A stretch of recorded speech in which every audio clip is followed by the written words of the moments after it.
अस्सलाम वालेकुम, मैं हूं फैसल अब्बास। आज मैं जो हबीब बैंक सियालकोट, उम्मीद है आप सब खैरियत से होंगे। आज आपके साथ मैं शेयर करूंगा 25 ऐसे क्वेश्चन जो मोस्टली लोग लो कास्ट हाउसिंग स्कीम के हवाले से पूछते हैं। तो अगर आप भी लो कास्ट हाउसिंग स्कीम के तहत अपना घर बनाना चाहते हैं और आपके जहन में भी कोई क्वेश्चन हो, तो उम्मीद है कि इससे आपका क्लियर हो जाएगा। और इसके अलावा अगर आपका कोई क्वेश्चन हो तो आप मुझे ज़रूर कमेंट कीजिएगा, मैं आपको ज़रूर उसका रिस्पॉन्ड करूँगा। ये पहला क्वेश्चन है इसका कि प्लाट के लिए लोन लिया जा सकता है? भी बिल्कुल, आप प्लाट के लिए तब आप लोन ले सकते हैं जब आपने उसके ऊपर इसी स्कीम के तहत घर बनाना है। अगर आपने जस्ट प्लाट लेना है तो आप इस स्कीम के तहत लोन नहीं ले सकते। सेकंड क्वेश्चन है कि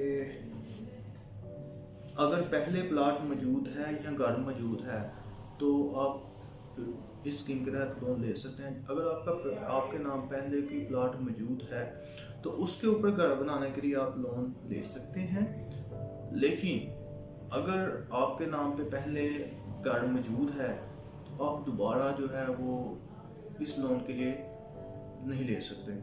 जब आप एप्लीकेशन देंगे तो आप बीच में ना एक अंडरटेकिंग बैंक को देंगे कि जी मेरे पास कोई घर है ही नहीं, ठीक है, मैं होमलेस हूँ। तो उसके बाद भी अगर किसी का पकड़ा जाता है घर और अगर ड्यूरिंग इसमें प्रोसेस में पकड़ा गया है तो उसकी तो एप्लीकेशन बैंक कैंसिल कर देगा।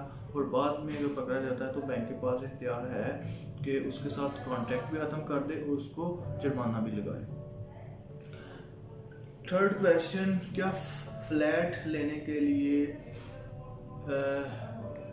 लो कास्ट हाउसिंग स्कीम के तहत लोन लिया जा सकता है?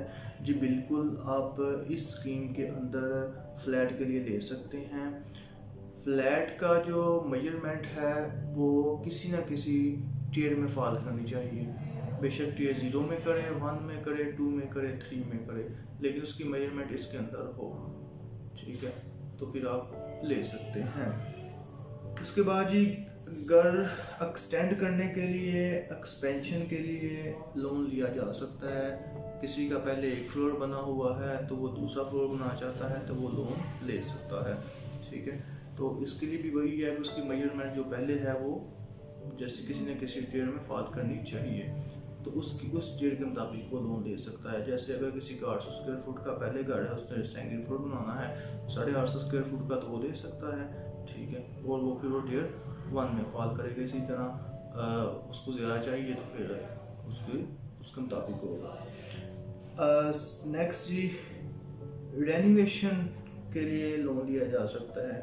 जी रेनोवेशन के लिए लोन नहीं लिया जा सकता। रेनोवेशन से मुराद ये है कि आपने अपने घर का वो करना है, पेंट करना है, सीलिंग करानी है, टाइल पत्थर लगाना है। इस स्कीम के तहत आप जो है ना लोन नहीं ले सकते। बैंक स्टाफ लोन दे सकता है।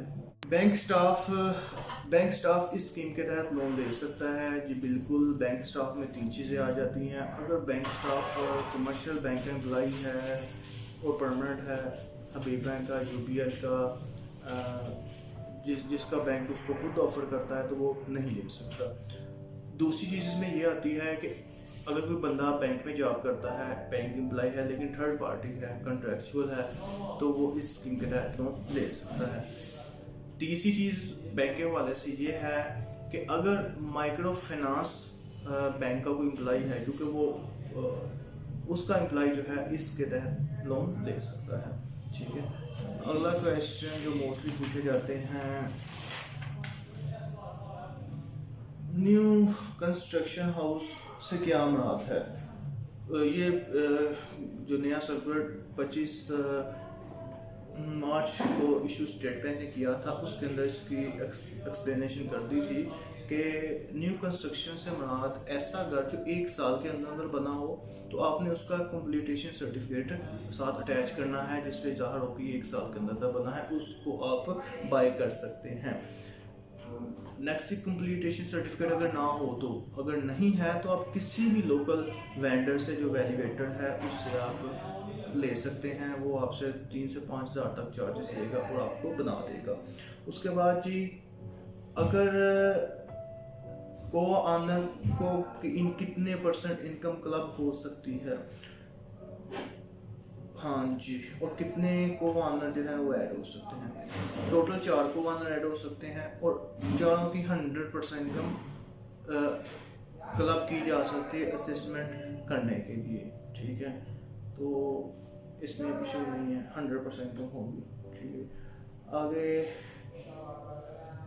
घर सेल या रेंट पर किया जा सकता है जी।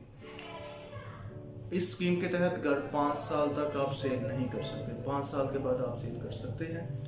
और सेकंड रेंट पे आप कभी भी इसको नहीं चढ़ा सकते, आपने खुद यूज़ करना है, रेंट पे आप उसको नहीं कर सकते। क्वेश्चन है जी, इन केस प्लाट का साइज है वो 850 स्क्वायर फुट है, लेकिन उसकी वैल्यू जो है वो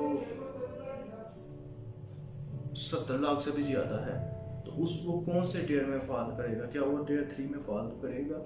जी बिल्कुल, ये चीज़ जो नया सर्कुलर आया उसमें ये चीज़ क्लियर बताई गई है कि टियर 3, टियर 2 और टियर 3 में कैप कोई नहीं है, ठीक है। इसका मतलब यही है कि अगर आपने जैसे किसी ऐसी कॉलोनी में घर ले लिया है 5 मरले का, यानी कि 850 स्क्वायर फुट का, जहाँ जो एक स्क्वायर फुट के एक मरला की वैल्यू वो 10 लाख है, तो 5 मरले का लिया है तो वो तो 50 लाख रुपये तो सिर्फ उसकी वैल्यू बन गई है।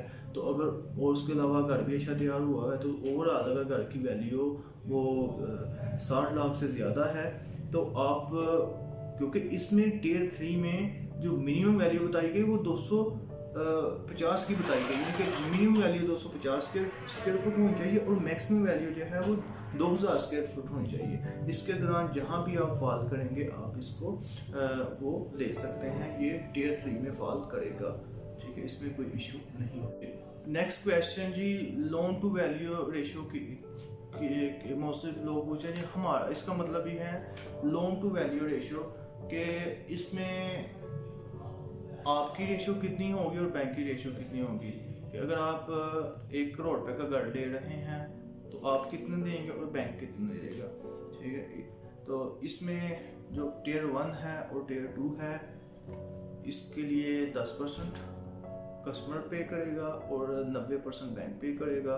और टियर 3 के लिए अगर कोई प्लाट टियर 3 में फॉल करता है तो उसके लिए 15% कस्टमर पे करेगा और 85% बैंक पे करेगा। मतलब करोड़ रुपए का घर है तो 15 लाख रुपए बैंक और 85 लाख रुपए, सॉरी 15 लाख रुपए कस्टमर और 85 लाख रुपए बैंक की रेशियो होगी। और नेक्स्ट क्वेश्चन जी, इंस्टॉलमेंट का क्या होगा, बढ़ेगी, कम होगी, क्या होगा जी। इंस्टॉलमेंट जो पहले ही दिन बैंक आपके साथ तय कर लेगा हमेशा सेम रहेगी, वो ना ज़्यादा होगी ना कम होगी, सही है।